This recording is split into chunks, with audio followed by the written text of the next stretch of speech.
Today we are going to look at the world of Rome through the eyes of a young girl. Here she is, drawing a picture of herself in the atrium of her father's enormous house. Her name is Domitia, and she is just 5 years old. She has an older brother who is 14, Lucius Domitius Ahenobarbus, named after her dad. Girls don't get these long names that boys have.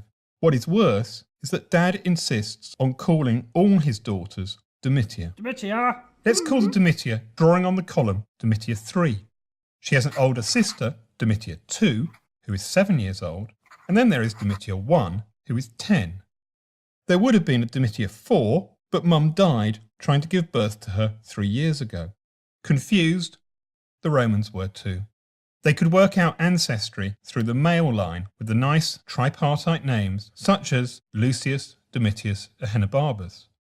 But they got in a real mess over which Domitia was married to whom and was either the great aunt or the great stepmother and so on to whom when they came to write it down. Domitia 3 is not just drawing on the pillar, she is also watching the action.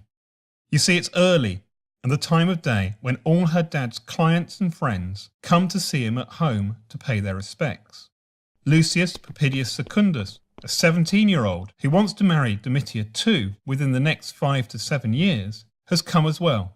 He seems to be wooing not his future wife, but her dad. Poor Lucius, he does not know that Domitia's dad thinks he and his family are wealthy, but still scumbags from the Suburra. After all, it is the part of Rome full of barbers and prostitutes. Suddenly, all the men are leaving with Dad. It's the second hour and time for him to be in court with a sturdy audience of clients to applaud his rhetoric and hiss at his opponent. The house is now quieter. The men won't return for 7 hours, not until dinner time. But what happens in the house for those 7 hours? What do Domitia, and Domitia do all day? I don't know. Not an easy question. Everything written down by the Romans that we have today was written by men. This makes constructing the lives of women difficult. However, we can't have a history of just Roman men, so here goes. We can begin in the atrium. There is a massive loom on which Dad's latest wife is working on a new toga. Domitia, and Domitia are tasked with spinning the wool that will be used to weave this mighty garment. 30 or more feet long and elliptical in shape. Romans love the idea that their wives work wool. We know that because it's written on the gravestones of so many Roman women. Unlike women in Greece, Roman women go out the house and move about the city. They go to the baths in the morning to avoid the men, or to separate baths that are for women only. Some do go in for the latest fad of the AD 70s, nude bathing with men present. Where they have no place is where the men are, in the forum, in the law court, or in the Senate house. Their place in public is in the porticos, with gardens, with sculpture, and with pathways for walking in.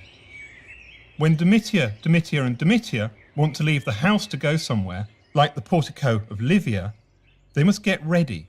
Domitia 2 and Domitia 3 are ready, but Domitia 1, who is betrothed to be married in 2 years to darling Philetus, isn't ready.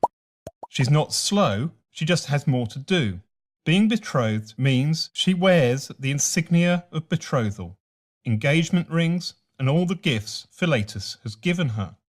Jewels, earrings, necklaces, amber pendants. She may even wear her myrtle crown.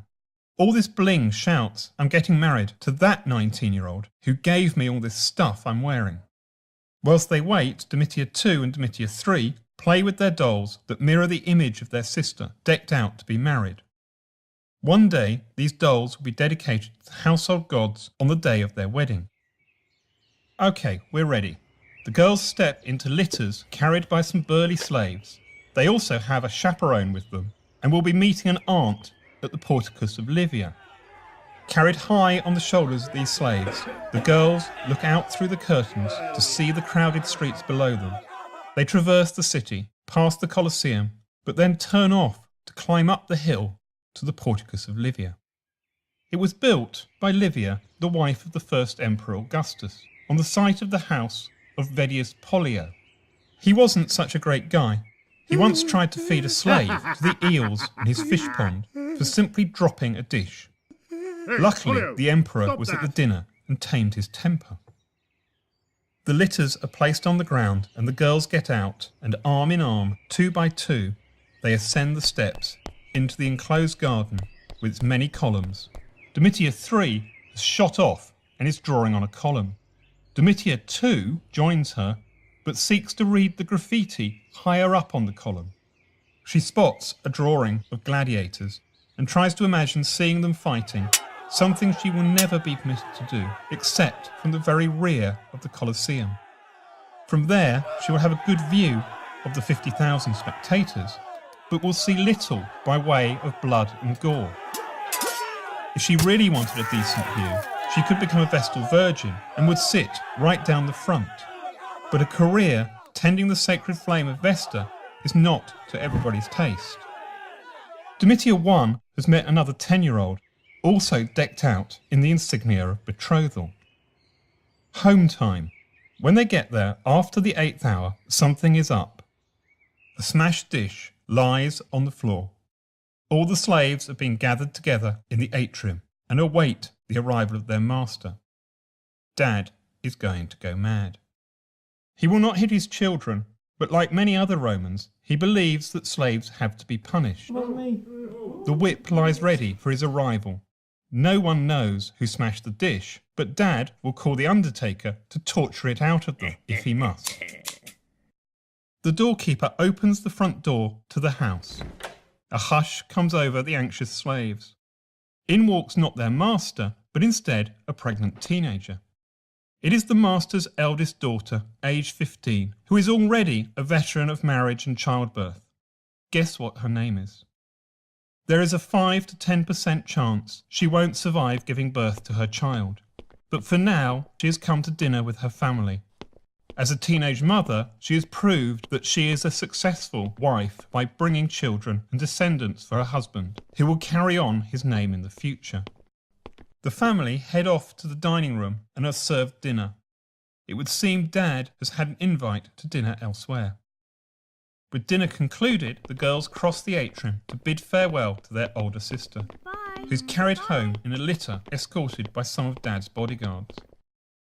Returning to the house, the girls cross the atrium. The slaves, young and old, male and female, await the return of their owner.